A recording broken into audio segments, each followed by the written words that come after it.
तो आज बात करते हैं पैसिव इनकम की। मतलब एक ऐसा सच्चा स्टेप बाय स्टेप ब्लूप्रिंट जो इंडिया में सच में काम करता है। यहाँ कोई हवा हवाई बातें नहीं होंगी, सिर्फ और सिर्फ असल तरीके। ये वो सपना है जो हम सब देखते हैं, है ना, कि बस सोकर उठें और देखें कि अकाउंट में पैसे बढ़ गए। यही तो है पैसिव इनकम की असली ताकत। एक ऐसी इनकम जो हमारे लिए तब भी काम करती है जब हम आराम कर रहे होते हैं। और ये कोई ख्याली पुलाव नहीं है, ये वो असली रकम है जो राहुल नाम के एक व्यक्ति के अकाउंट में बस एक रात में जमा हुई जब वो सो रहा था। इसी एक नंबर ने सपने को हकीकत में बदल दिया। तो चलिए इस सपने को अब हकीकत की जमीन पर उतारते हैं। पैसिव इनकम की दुनिया में कदम रखने से पहले ये समझना बहुत बहुत जरूरी है कि ये असल में है क्या और कैसे काम करती है। तो देखिए, सबसे पहली और सबसे ज़रूरी बात जो समझनी है वो ये है कि बिना मेहनत के पैसिव इनकम ये एक मिथक है, एक झूठ है।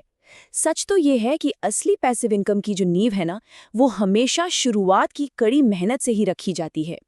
मतलब पहले एक ऐसा सिस्टम या एसेट बनाना पड़ता है जो बाद में हमारे लिए पैसा कमा सके।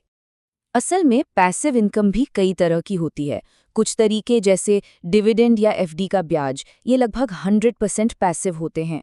कुछ में जैसे किराए की प्रॉपर्टी या ब्लॉगिंग थोड़ा बहुत काम लगता रहता है। और कुछ तो सिर्फ नाम के लिए पैसिव होते हैं, असल में वो एक फुल टाइम काम ही होते हैं। तो आज हम सिर्फ असली और आजमाए हुए तरीकों पर ही फोकस करेंगे। तो चलिए अब सीधे उन 5 ठोस तरीकों पर चलते हैं जो भारत में पैसिव इनकम बनाने में हमारी मदद कर सकते हैं। पहला और मेरा पसंदीदा तरीका है डिविडेंड इन्वेस्टिंग। इसका मतलब बहुत सीधा है। कंपनियां अपने मुनाफे का एक हिस्सा अपने शेयर होल्डर्स के साथ बांटती हैं। ये सचमुच में सोते हुए कमाने जैसा है। चलिए इसे असली आंकड़ों से समझते हैं। मान लीजिए कोल इंडिया में 1 लाख रुपए का निवेश है, तो 6 से 8% की डिविडेंड यील्ड के हिसाब से सालाना 6 से 8 हजार रुपए तक की इनकम हो सकती है। और पता है सबसे अच्छी बात क्या है? ये पैसा सीधा हमारे बैंक अकाउंट में आता है बिना कुछ किए। अब आते हैं एक ऐसी स्ट्रैटेजी पर जिसके बारे में बहुत कम लोग जानते हैं, लेकिन ये बहुत ज्यादा पावरफुल है। इंडेक्स फंड से सिस्टमैटिक विड्रॉल प्लान, यानी SWP। ये तरीका पता है कैसा है? ये अपने लिए एक तरह की पर्सनल पेंशन बनाने जैसा है। जरा सोचिए, अगर 50 लाख रुपए का एक कॉर्पस तैयार हो जाए तो उससे हर महीने 25,000 रुपए की एक फिक्स्ड इनकम, वो भी 30 साल से भी ज्यादा समय तक मिल सकती है। मतलब रिटायरमेंट के लिए तो ये एक जबरदस्त स्ट्रैटेजी है। हमारा तीसरा तरीका है डिजिटल प्रोडक्ट्स। इसका मॉडल बहुत सिंपल और शक्तिशाली है। एक बार मेहनत करके कुछ बनाओ और उसे बार बार बेचते रहो। इसका एक असली उदाहरण सुनिए। एक सीए ने टैक्स प्लानिंग पर सिर्फ 299 रुपए की एक PDF गाइड बनाई और पता है क्या, पहले ही महीने में 44,000 रुपए कमा लिए। यही है इसकी ताकत, मेहनत एक बार, कमाई बार बार।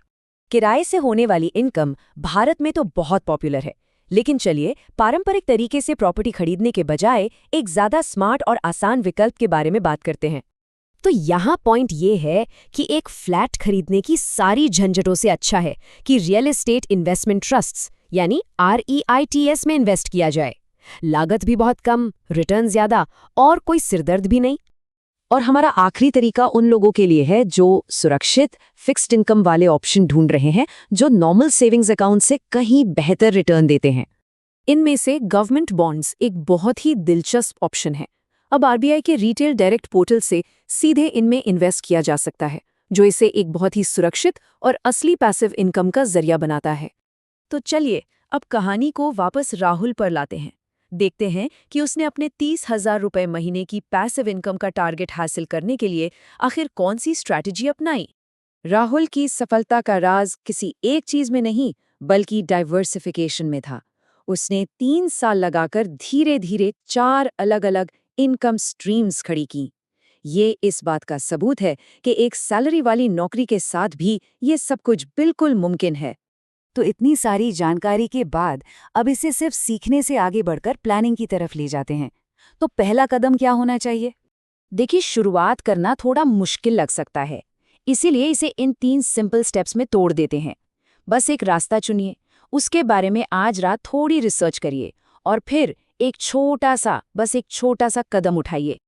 तो अब सोचने की बात यह है कि इनमें से कौन सा रास्ता सबसे पहले एक्सप्लोर किया जाए। बस अपने लिए एक रास्ता चुनना है और आज ही उस पर पहला कदम बढ़ाना है।